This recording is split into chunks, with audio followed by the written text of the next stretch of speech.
We are live.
Hello everyone, a very warm welcome.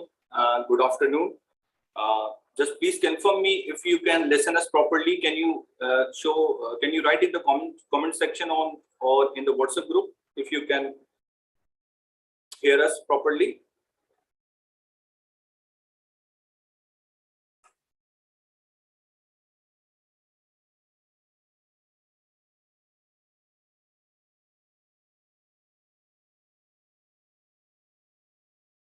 Just we are waiting for a few more participants so people can join easily. So we will start formally.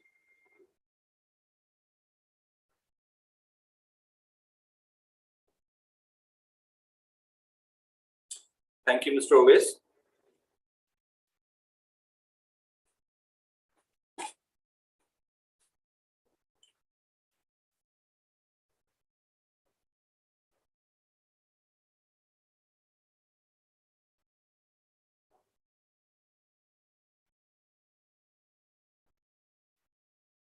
Individuals are joining one by one.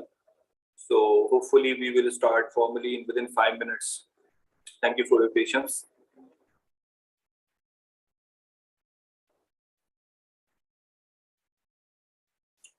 Walaikum assalam.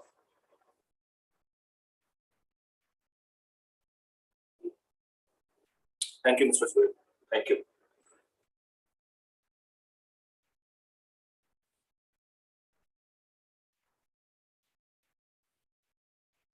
So today we have two more speakers with us. First 15 minutes, I will be speaking with you guys and try my best to give as much information as possible related to this topic, which is ISO 9001:2015 standard with the name of quality management system. Then secondly, our second speaker, Mr. Afaq Ahmed, will start after I finish. Then Mr. Shariar will be presenting in the end of the session, and then we will discuss about the upcoming trainings of our company. So a very warm welcome once again. Thank you for joining this webinar. We believe that it's really tough since this is a working day, so people are in their offices on their jobs, but that's why we make it a very short webinar, but full of learning, hopefully. So I think people are joining. Most of the people have joined. So I think I should start with the webinar of today. So initially, just a little introduction about myself. My name is Ahmed Mirza. I am the head of training and advisory services at Pdca International Consultants. I have overall 12 years of industry experience. I am an ISO certified approved lead tutor and approved auditor as well in various disciplines like quality, health and safety, business continuity, information security, and a couple of other standards as well. I'm also a visiting faculty at a private university in Karachi. So this is a brief introduction about myself. Okay, a little about the company. Who is CIC basically? CIC is a one-window solution for all your training, consultancy, ISO audits and certification needs. So what is ISO audits? What are certifications? So we will discuss slide by slide in detail. We have our registered offices in USA, United Arab Emirates, and in Pakistan. Our head office is in US, so we are a US-based multinational company. However, virtually we are dealing worldwide. We are providing training worldwide in any country, in any time zone.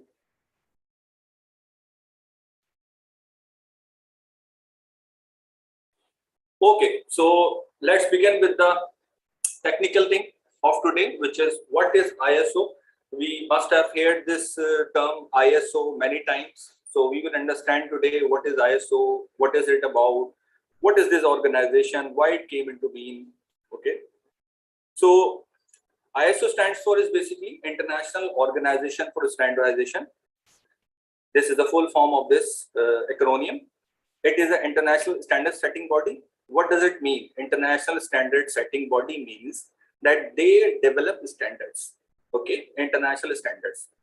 More or less till date, they have developed almost 22,654 standards on various disciplines like quality, environment, food safety, health and safety, information security, business continuity, customer satisfaction, continual improvement, many standards. In ISO, they issue two types of documents. The number one is requirement. The other one is guidelines. Any organization can be certified on the requirements, but not on the guidelines. So why they are issuing the guidelines?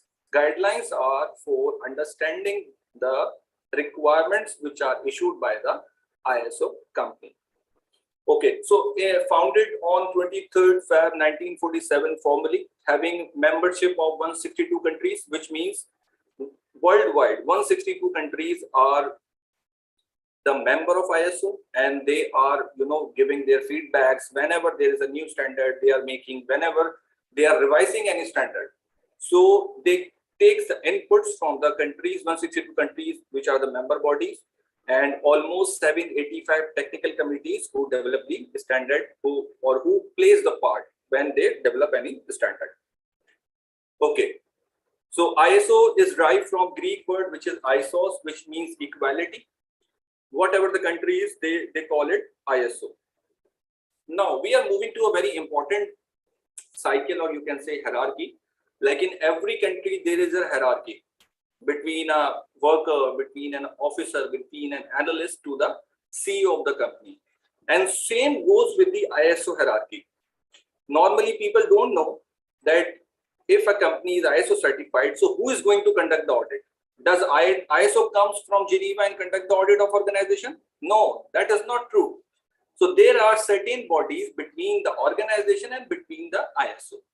So if we start, for example, any organization wants to go on ISO certification, any kind of certification.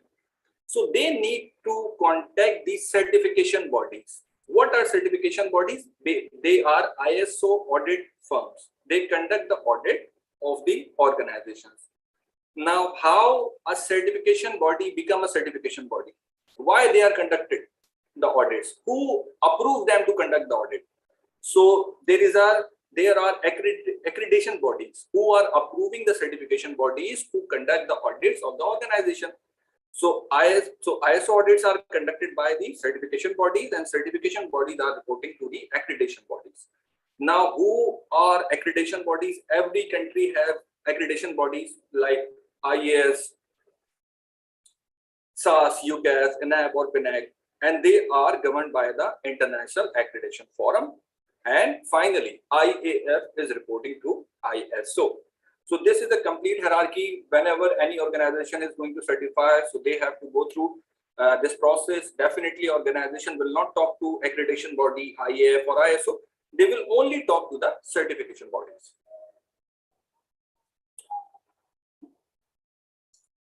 Worldwide, many certification bodies are available. Few of them are this. RICI is a good certification body. BBC, which is Bureau Veritas, SDS, Intertech, TUF, and there are a lot of certification bodies.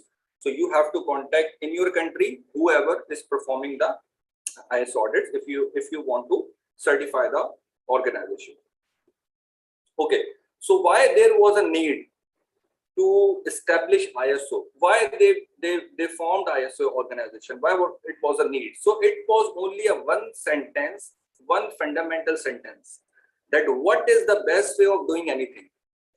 On this fundamental concept, ISO become ISO.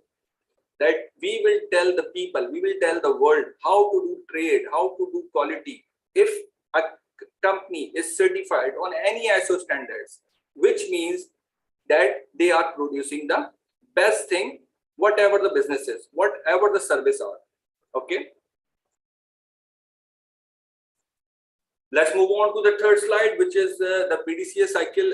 Who are already aware with ISO 9001 or ISO standards, they may know what is Pdca cycle. It is very important. All the ISO standards are based on Pdca cycle, which is plan, do, check, and act methodology. Any standard you are implementing in the organization, you have to follow this cycle. First, you have to plan. Then you have to implement, which is the do part. Then you have to check either the planning, either the do part is going as per the plan or not. Then you need to act. Act means improve. So this cycle is required by the ISO standards. Even if the auditors are coming in the organization for the second time or for the third time, so they will check, are you going through this cycle? Are you improving year by year, month by month, quarter by quarter? So this Pdca cycle helps the organization to improve every quarter, every year, every 3 years. So this is very important. In another slide, we will discuss this in detail. And further, you all can ask any question.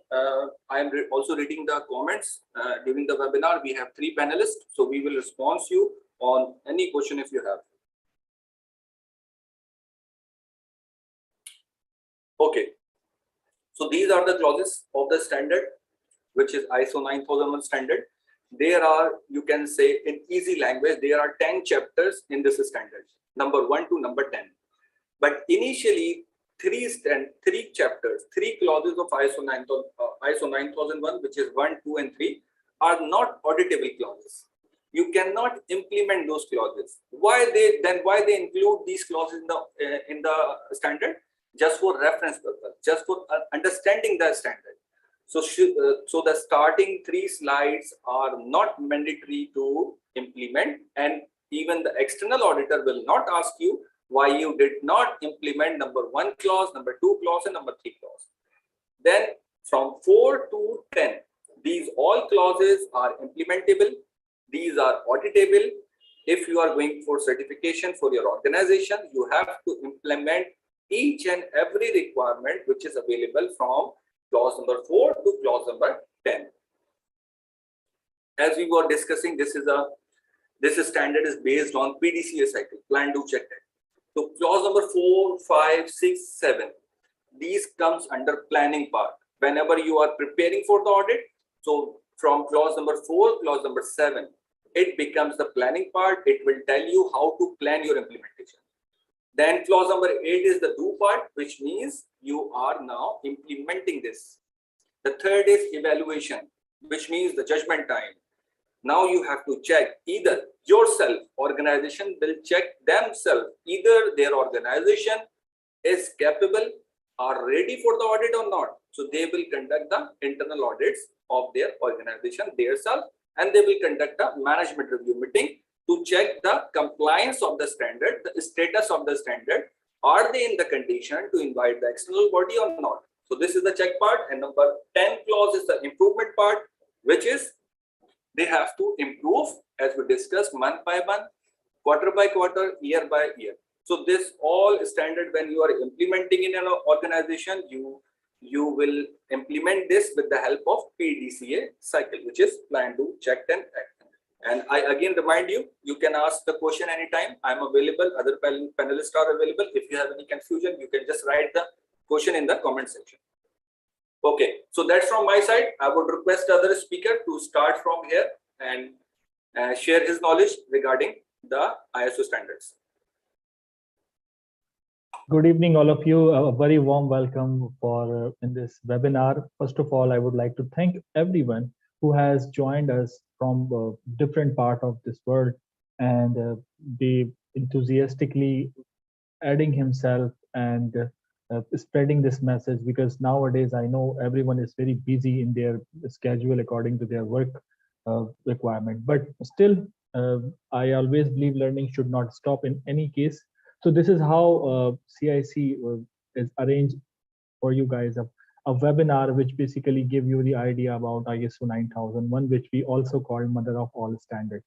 So I would like to thanks to CIC team, first of all, their management, their administration team, and their marketing team, who basically come step up and give their valuable addition to spread the knowledge and the abilities of ISO 9001.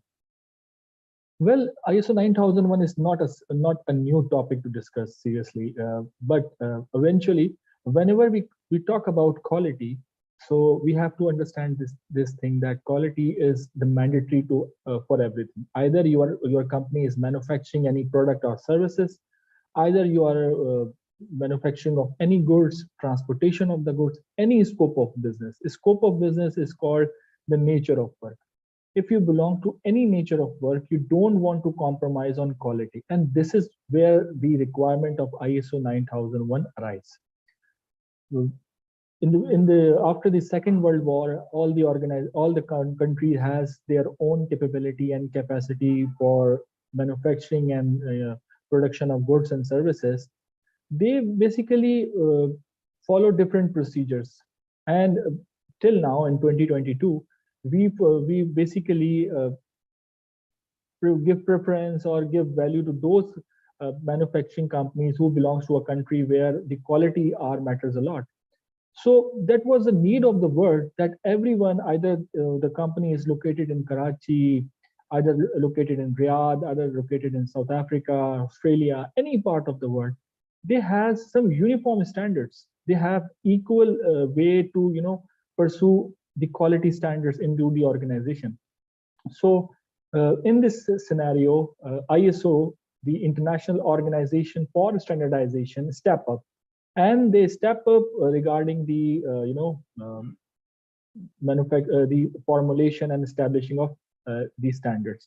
And ISO has, as Mr. Amar says, that more than 33,000 of standard every new day, every single day. The day we are conducting webinar in ISO, they are sit together and establish a new standard, either a new standard, either they are working on the enhancement of the previous standard as well. So ISO 9001, although it is not mandatory or like a regulatory requirement in Pakistan and some of the countries, but yes, the rules and regulation which ISO, the set of requirements ISO stated that is one of the mandatory thing. For example, whenever I visit to the different organization, they ask me, Afaq, why we should go for the ISO certification, why we spend so much amount of money for the ISO. And I clearly ask them that quality, yes, quality is costly, but without quality, there is nothing. There is no concept of business in quality if you are not following the quality. We come across with different organizations. They started their business on a very huge capital. They started they have invest so much amount of money on the marketing, but what was wrong happened? They start with the quality perspective, but sustainability is the matter which they didn't follow. So in ISO certification, we give proper framework to the organization, that how organization can achieve the ultimate objective of quality management system. And the ultimate objective is customer satisfaction and continual improvement. If you want to write, you can write it. If someone asks you that why you are not picking my call on 3 p.m. and I continuously call you, so you can easily ask them that I was attended a CIC webinar. That if you ask and anyone asks you that what was the central idea, the central idea is how to enhance the customer satisfaction and continual improvement of the organization. So starting for that, ISO is important for the organization, but this point is very important. ISO 9001 certification is equally important for the professional as well. It is the need of the world right now. So every organization who are certified on ISO 9001 standard, they required some specialized people. They required some certified employees to maintain their certification. So keep, I always use this word. They basically keep alive the they keep alive the system, because audit activity is consist of 1 day, 2 day, or if any huge organization, it maximum 5 day or 7 day. But what about other 360 days, 357 days? It is important. It is the mandatory for those organizations that they want to keep alive the system. But the question is how they keep alive their system. It is an important that organization create or establish a group, a pool of internal auditor. Currently, when I sit with the different recruiters, different HR peoples, they after the COVID, we know that people, organization are keen to interested those professionals to hire who are look like one person but working for three persons. Look like one person working for, and honestly speaking, you whenever when you listen this word statement from my side, realize yourself, are you working for three persons or not? If you are not working, you need to establish, you need to enhance your skills and ability that organizations required. Because with the passage of time, the hiring criteria are, more challenging, and organizations are, trying to involve the automotive system as well. So coming back towards internal auditing part, internal auditors are those people who are certified on ISO 9001 certification, who know the standard, who know the requirements, who know how to implement that requirement into the organization, and moreover they know how to conduct audit. And for auditing, 19011 is the standard. My teacher Shariar Ahmad will come up after that and he will explain it very well. But the internal auditor must have 19011 standard and 9001 standard. So internal auditor is basically those people who are working in the same organization, and they basically conduct internal audits. They establish a mechanism that every new organization, every new hire people in the organization will enter into the organization and understand their responsibilities, job responsibilities, which we call JDs, job specifications, and other requirements. So they follow their quality requirement. They follow the requirement which organization expect from them. So, Afaq, I have a question here. Definitely, people are attending from different levels. Students are also attending this webinar. Professionals are also attending this webinar.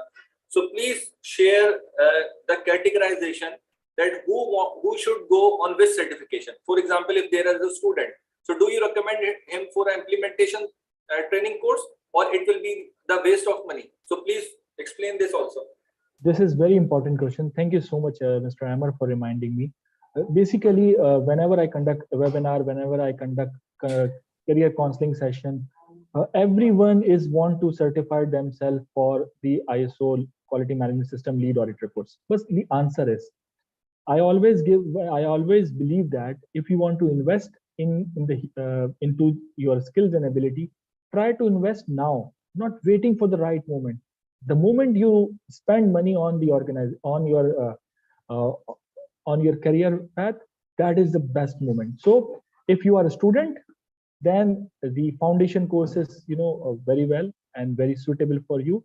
Introduction and foundation course, we basically in which we communicate you the requirement of quality management system.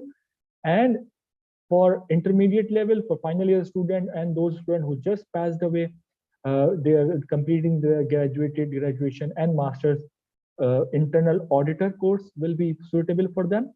And those who basically have experience and know working in a quality assurance field, working in a laboratory, working in recruitment department, or already working in quality department, they should go for the quality management system, because they know what are the procedures and what are the things that of their company has actually working on it.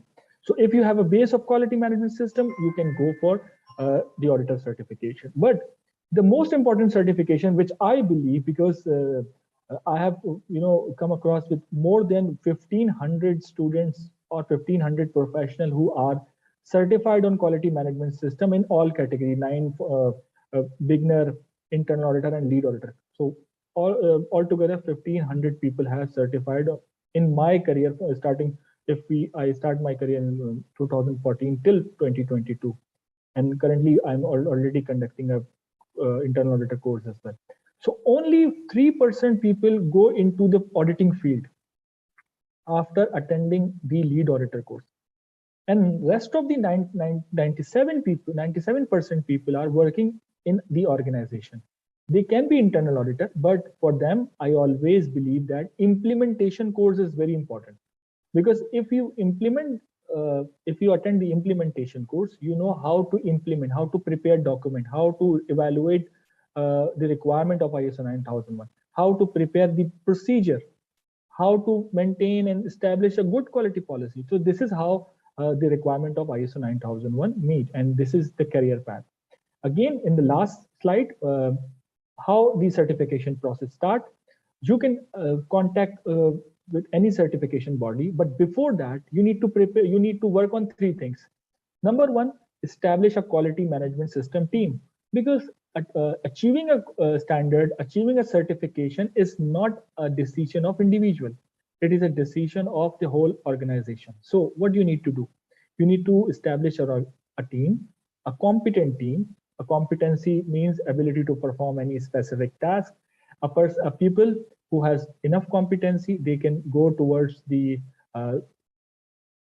preparation of all the documentation, all the basic requirement, mandatory requirement. Then they can conduct internal audit, management review. Once their documentation process is ready, they should contact to the certification body like HSEQ Professional, Bureau Veritas, Intertech, SGS. So these are the top of the list companies, and many more organizations. You can find and you can evaluate as per your criteria.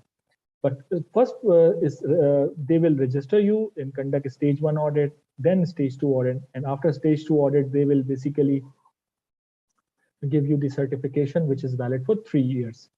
Meanwhile, you can conduct a training as well, because if you conduct training, if you involve, and you can contact CIC for that as well, to conduct an effective training procedures, and they can help you to prepare the documentation as well, and enhance the capacity building of your team as well, so they can move on with their processes. So this is the requirement of the certification process. That's all from my side. I'm still available. I request Amar to please, ask to the next presenter. Thank you. Thank you, Mr. Afaq. It was really wonderful. As always, whenever I involve you in any training, so there is a bundle of information which even I learn from you every time. And now we have the teacher for 2 of us, Mr. Shariar Ahmed. So I would request him to please, elaborate the principles of management system standard, which nobody can explain better than you. Then we will end the session, hopefully, and the assessment part will be started. Let me share the slide.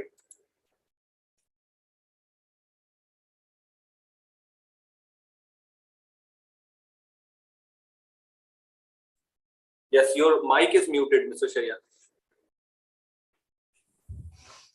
Okay, thank you so much, Amar, and thank you so much, Afaq, for such a wonderful presentation. It was very impressive, and thank you so much for inviting me for this short session.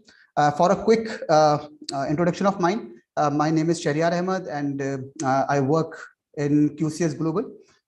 Previously worked in SGS Pakistan, Pizza Hut Pakistan, and different organizations. So all over, I have 14 years of experience of working in different organizations. I am approved tutor and auditor for different quality and food safety standards, including this ISO 9001. And if talking about number of audits and trainings, so I have performed 1200 audits so far in different organizations against different standards. Talking about number of trainings, so I have conducted more than 500 trainings, IRCA approved trainings, accredited trainings, and non-accredited trainings in different parts of the world. So this is my brief introduction. As my topic, as already mentioned by Mr. Ahmed, that my topic is to cover in this short session regarding principles of QMS, principles of ISO 9001. Basically, what are principles? First of all, we have to understand what are principles. Principles are actually fundamental norms. These are actually the basic fundamental pillars of any standard. Whenever you want to study any standard, there are two things.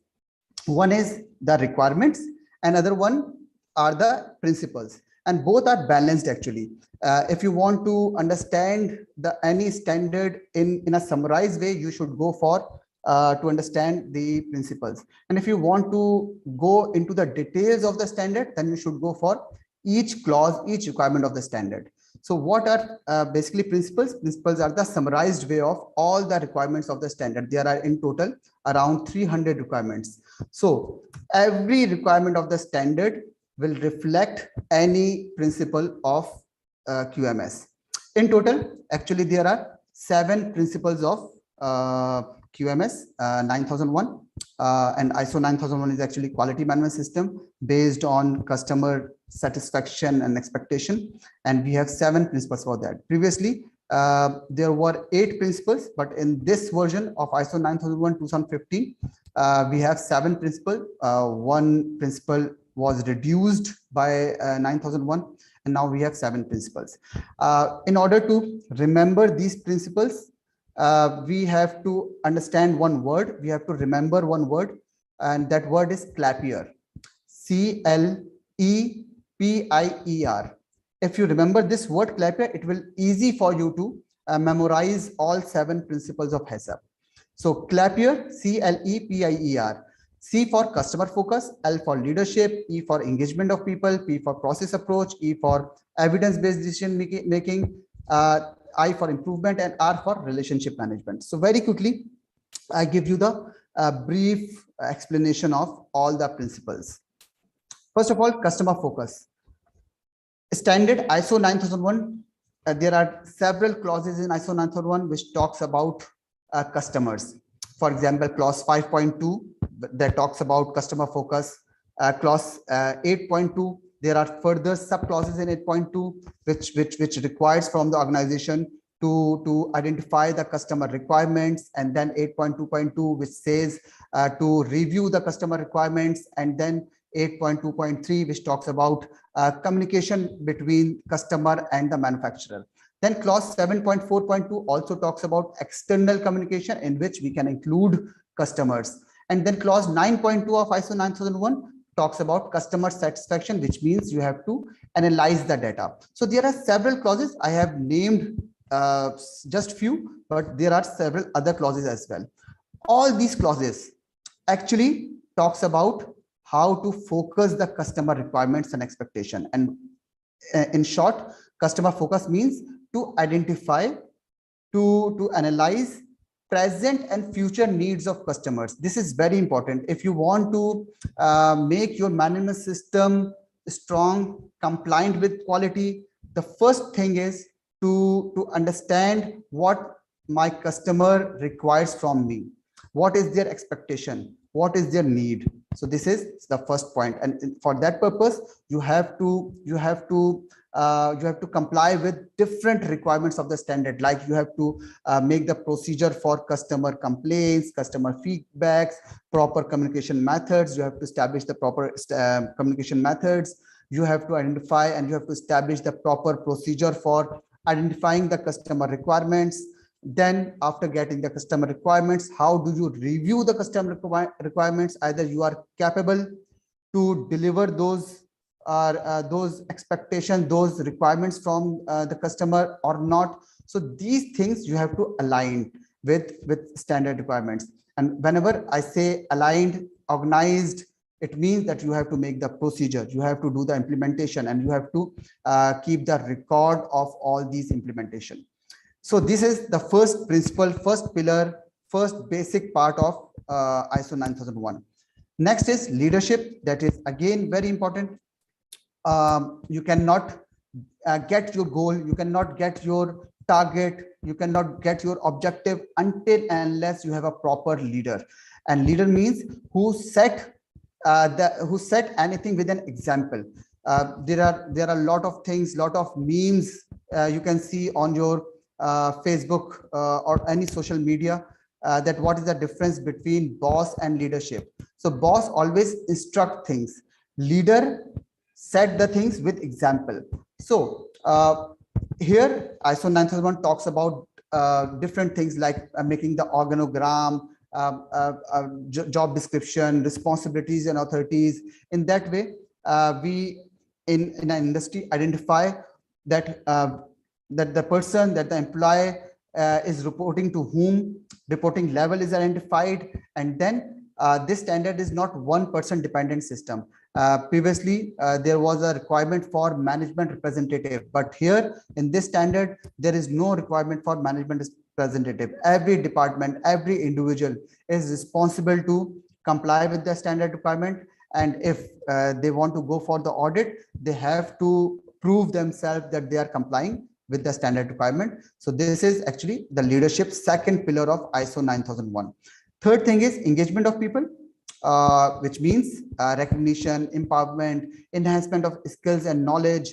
And like if you just individually go in one direction, it will not give you the best result until unless if you all in a team will go in one direction, you will get the good results. So engagement of people in ISO 9001, there is again many clauses which talks about to communicate things with your employees. Don't keep things to yourself. You have to communicate it. You have to train them. You have to give the awareness to your staff.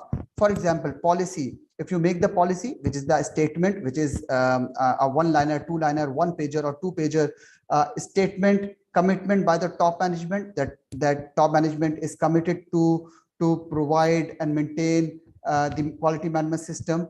So that policy should be properly communicated within the staff. Why is it so? Because every staff in the industry should be properly engaged, and they should be focused that what is our objective, what is our goal, what is our destination, where should we go, and then they work in a team and they get the good results.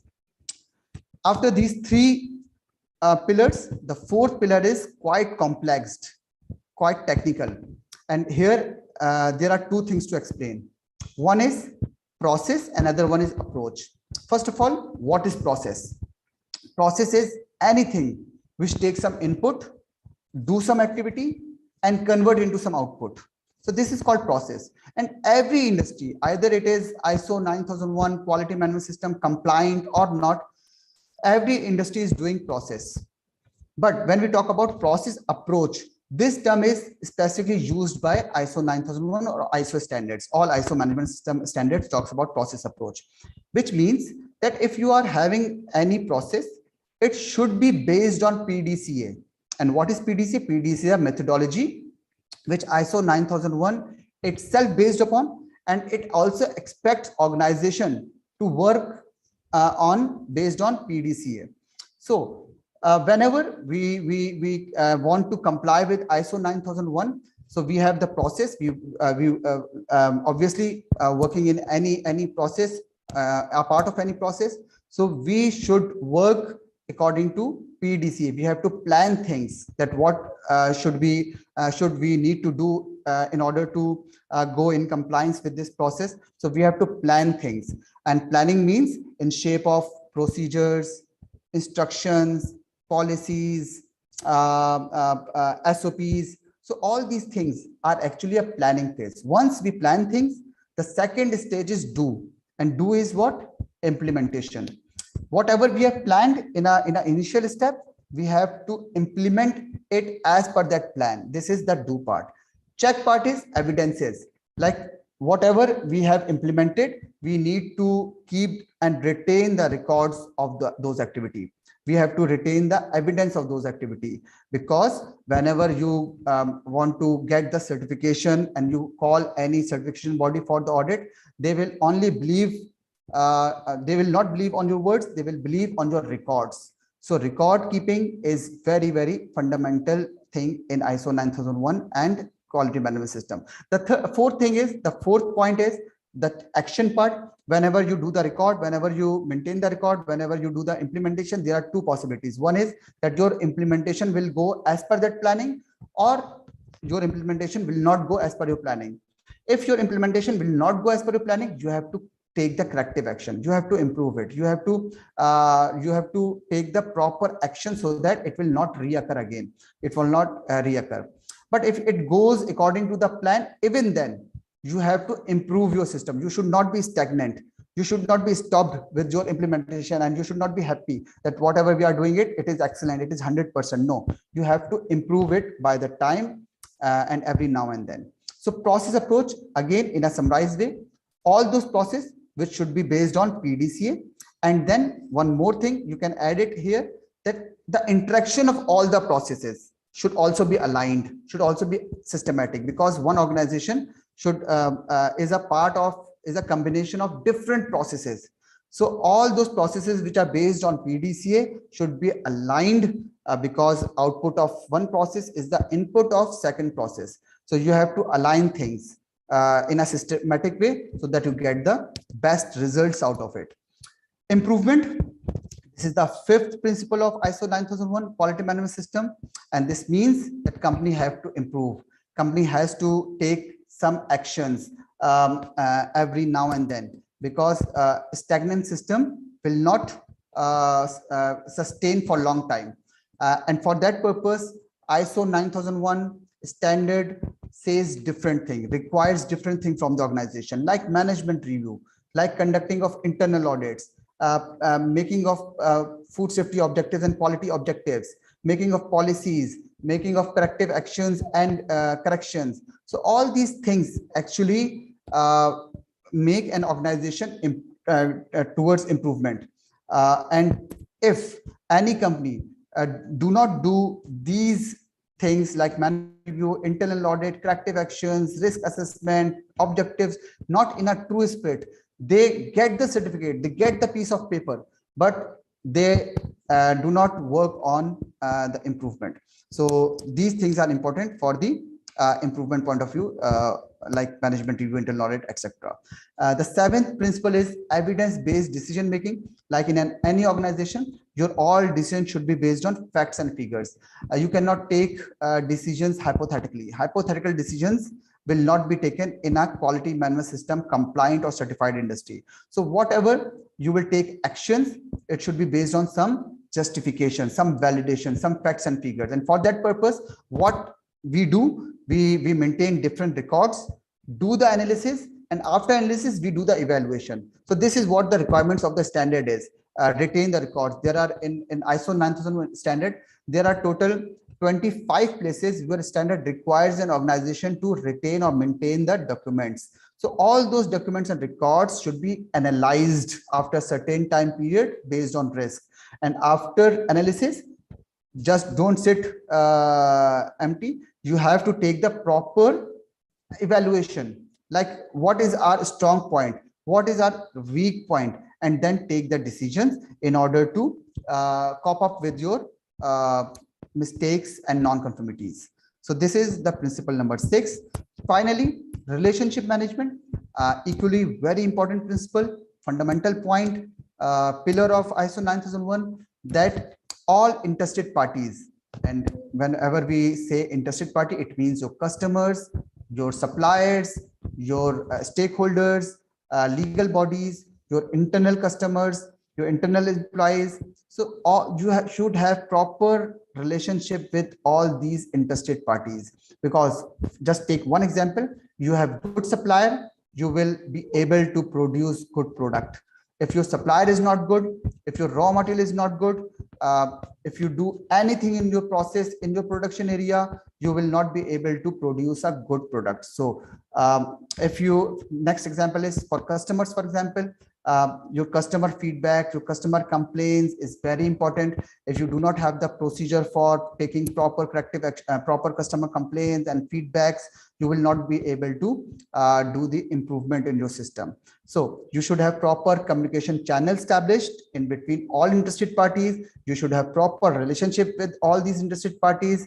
Once you have proper relationship, you will be able to comply with the standard requirement in a true spirit. So in a nutshell, these are actually 7 principles of HACCP. I told you that if you remember the word clap here, it will be easy for you to understand all the 7 principles of ISO 9001.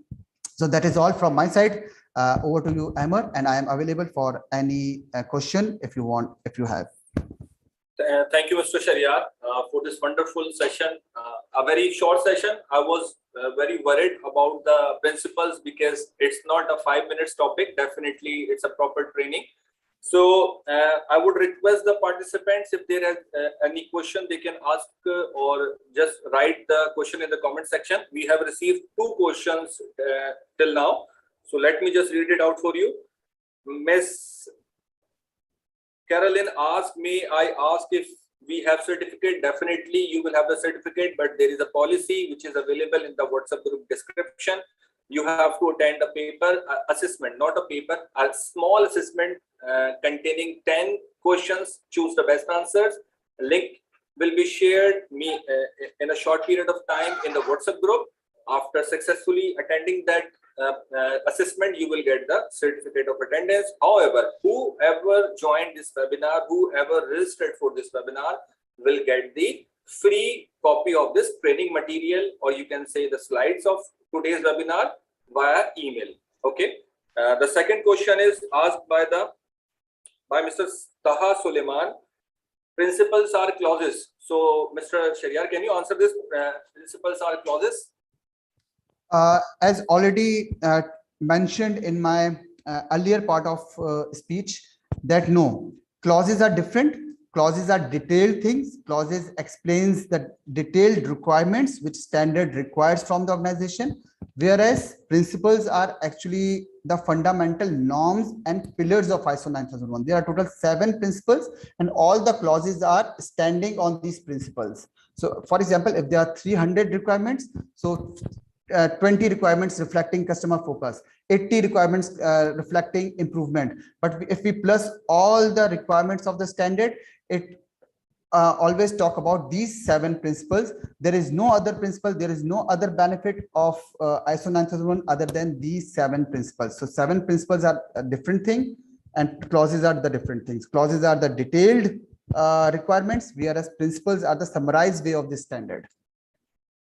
Thank you, Mr. Sharyar. The other question is asked by Mr. Suleiman. Will this recording be available? Yes, it will be available on the CIC official YouTube channel after few hours, and we will update and send the link on our social media channels and in the WhatsApp group as well. Mr. Tehreem asked, what is the difference between ISO 9001:2015 and ISO 9001:2018? So I think I get this opportunity to answer this question. Basically, what is ISO 9001 and what is 2015? ISO 9001 is the identification number of this standard. Like you have the identification number for your country, since similarly, ISO issued identification number to every standard. So 9001 is the identification number. 2015 is the revision year. Lastly, it revised in 2015. So it contains 2015 along with 9001. There is no standard, no revision after 2015. So 2018 is incorrect. 9001 last standard, updated standard is ISO 9001:2015. Okay. Okay. Now we have a question. Sir, what is audit and how do quality auditing in quality management system? So I think Mr. Afaq, I would like you to answer this question. What is audit? How to do auditing in quality management system? As discussed with Shariar, auditing is basically a systematic thing. It's an activity which involves in step by step, independent activity, and it should be documented over a criteria. Criteria is the standard on which you are conducting audit. Criteria could be ISO standard. Criteria could be regulatory requirement. Criteria could be any organization's self-made checklist to conduct their vendors or the third parties suppliers audit. So auditing is basically the activity in which you are independently evaluate the evidence-based approach to any organization's requirement according to the set criteria. Thank you. Thank you, Mr. Afaq. So the other question asked by Mr. Uzair, what is the place of eco-friendly products in ISO standards? Is it something that the world needs today? So what I understood from your question, you are asking the environmental friendly products or environmental friendly standards. So as we discussed in the start of our webinar, that ISO has published more or less 22,000 plus standards till date. And nobody knows the names of each and every standard since it is more than 22,000. So there must be some eco-friendly standards as well. So you can check out by accessing iso.org website. So there definitely you will find any guidelines or any requirements related to eco-friendly standards. The other question is, Yumna Nas asked by Yumna Nas, if the process is as perfect as it should be, so how the company can improve? Mr. Shariar, can you please answer for this? Or you want me to repeat the question? Will you please repeat? Yes. The ma'am is asking basically if they think the process is very good, there is no chance for improvement. So how they will go for improvement? I think this is illogical. Every system, either his best. We always in training give an example of Nokia mobile phones. Nokia was the market leader in his time. In 2010, before 2010, we all have the Nokia mobile phones, but today we do not have Nokia mobile phones with us. Why? Because they considered themselves as the market leader, the best cellular company in the world. But they did not focus on the continual improvement. Every day, every second, there is some technological advancement happening in the world. So we have to be updated with that.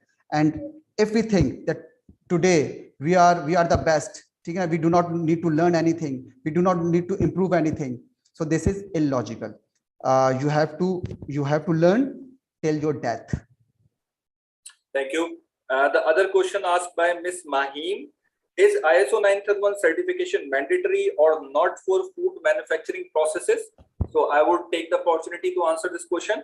All the ISO standards established till date, developed till date, they are all voluntary standards, which means it's up to the organization if they want to get certified on this. The second part of this answer is there are some buyer requirements. If you are exporting in any country, so maybe the buyer can ask you for any specific condition, certification related to food or any product. So it depends if your buyer, if your country legal body is asking for ISO standard, that's something else. But as per ISO, these all standards are voluntary and not mandatory to be achieved by any organization. The other question asked by Mr. Tausif, if our customer is not giving us the feedback in written form or via email, but on telephone conversation, so how can we provide evidence on against the clause of customer feedback? Mr. Afaq, I would request you to please answer this, or if you want me to repeat the question, I would. No, I'm on it. I'm on it.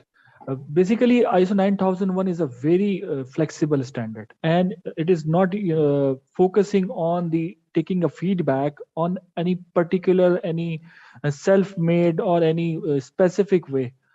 Feedback is you can conduct, you can having a feedback from your customer. Now it's a modern era where all organizations basically utilize the CRM. So if you can allocate someone to record or enter the feedback into CRM, that is also acceptable. Even for that matter, I have come across with those organizations who taking their feedback with the paper, and later on they analyze the feedback mechanism by their own. Yes, it's a lengthy process, but it is a first step from where you can start taking feedback. ISO 9001 emphasizes you to take feedback. You need to choose your best way, your easiest way according to your customer. Sometimes your customer is layman worker. Sometimes your customer is less educated. So try to come up with those people. See, we use WhatsApp on the end of every WhatsApp call. They pop up a window. That is a feedback. So choose your way of feedback according to the knowledge, according to the ability of your customer. Choose your own way and make yourself successful. Thank you, Mr. Afaq. So the last question for today's webinar, I request Mr. Shariar to please answer this. Ms. Yumna asked, how can a customer feedback affects the process, because the customer in my view only judge the product or on the basis of quality? I can't get the question clearly, but the point is why customer feedback is important. And you think if your question is that normally customer feedbacks only gauge things on the basis of quality, not on the basis of food safety. Actually, there is a team in you have to establish a team in your organization, and that team responsibility is to investigate things. Investigation is very important. Going into the depth of anything is very important. It's a skills. So either it's a person of, if it's a single person or a team of 2, 3, or 4 persons, they have to investigate each and every either non-conformity raised by the customer, by the third party certification body or auditor, or either it's a feedback.